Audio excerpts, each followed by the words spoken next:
एक शाम प्राची टीवी पर सीरियल देख रही होती है। तभी उसकी सास वहां आती है। अरे सीरियल में तो ऐसे मग्न है जैसे आज रात का खाना पड़ोसी आकर बनाएंगे।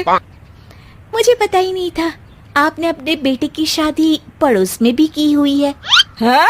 मतलब? मतलब इस घर में सारा काम बहू ही करती है, आप तो सिर्फ खर्राटे मारती हैं। अच्छा जी, फिलहाल तो तुम आराम फरमा रही हो, चलो जाओ, ये मेरे टीवी देखने का समय है। आहा, इसीलिए मुझे भगाया जा रहा है। सॉरी, अब तो बिल्कुल नहीं जाऊंगी।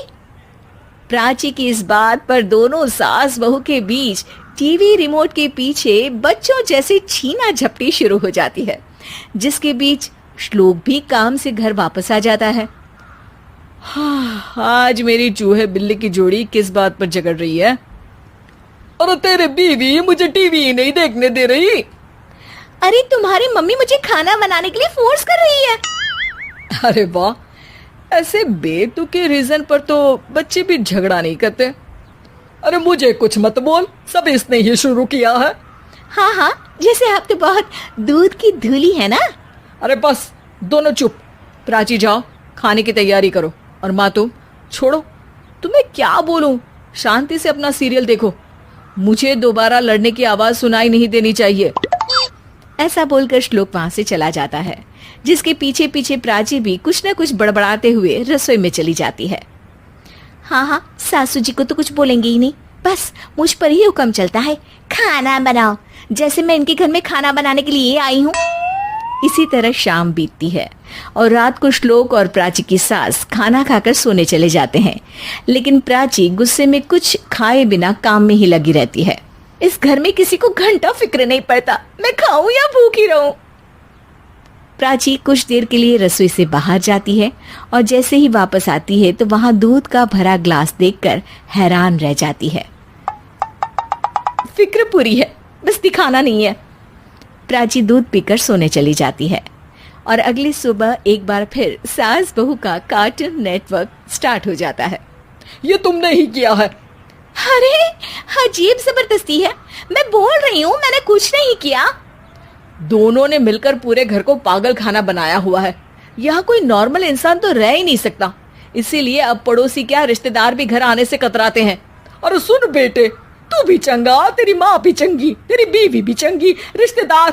हाँ जी, आपको नहीं पता क्या, गंगाधर ही शक्तिमान है, रिश्तेदार ही। हाँ हाँ, बस समझ गया।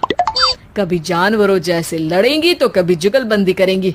भाई मैं आप दोनों के बीच में नहीं फंसना चाहता।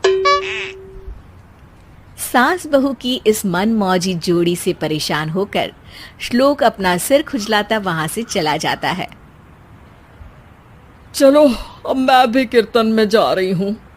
इस पर जैसे ही सास कमरे में अपना पर्स लेने जाती है तो वहां नाश्ते की प्लेट रखी देख मुस्कुराने लगती है और नाश्ता करके घर से बाहर निकलते हुए कुछ पैसे टेबल पर रख जाती है, जिसके कुछ देर बाद सिलेंडर वाला घर आता है।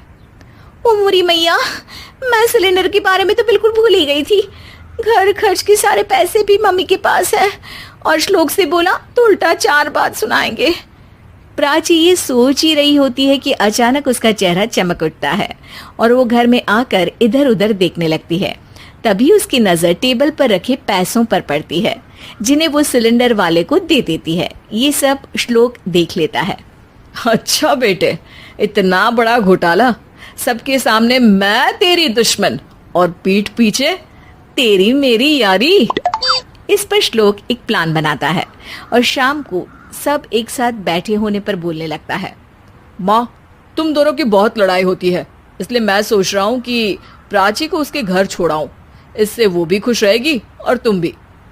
अचानक श्लोक की ये बात सुनकर सास बहू शौक से उसकी तरफ देखती हैं। अरे ऐसे कैसे घर छोड़ाओगे, मुझे कहीं नहीं जाना। अरे तुमने बोला नहीं पर मैंने सुन लिया, तुम्हें मम्मी के साथ रहना अच्छा नहीं लगता, मुझे पता है। अरे वो, अरे जब बहू खुद कुछ काम बोले तो वो तुझे सुनता नहीं, और अब जो इसने बोला ही नहीं वो तू समझ गया। जब उसे नहीं जाना तो फिर जबरदस्ती क्यों कर रहा है? अच्छा, फिर आपको मौसी के घर छोड़ाता हूँ, बस अब आप दोनों एक घर में एक छत के नीचे नहीं रह सकती। मैं इस टॉम एंड जेरी की जोड़ी को और नहीं झेल सकता। है? ऐसे कैसे नहीं रह सकते? तुम्हें इतनी दिक्कत है तो तुम्हारा बोरिया बिस्तर पैक कर देती हूँ, लेकिन मम्मी जी कहीं नहीं जाएंगी। बिल्कुल यही सुनना था मुझे। अगर दोनों में इतना ही प्यार है फिर हर वक्त ये लड़ाई का नाटक क्यों करती हो? देखा मैंने कैसे माँ किचन में दूध रखती है और तुम उनके लिए कमरे में नाश्ता रखती हो, और कैसे वो पहले ही तुम्हारी दिक्कत समझकर घर में पैसे रखकर बाहर जाती है। अरे भाई, इतना ड्रामा तो डेली सोप में भी नहीं होता जितना तुम दोनों ने इस घर में फैलाया हुआ है। तू हमें टॉम एंड जेरी बोलता है ना, तो याद कर वो दोनों भी एक दूसरे को बाहर वालों की बुरी नजर से बचाने के लिए हमेशा सबके सामने लड़ते थे, लेकिन अकेले में दिक्कत के समय मदद भी तो करते थे। बस हमारा रिश्ता भी कुछ ऐसा ही है। और वैसे भी अगर सास बहू में तू मैं नहीं होती तो दुनिया वालों को कहानियां कैसे मिलेंगी?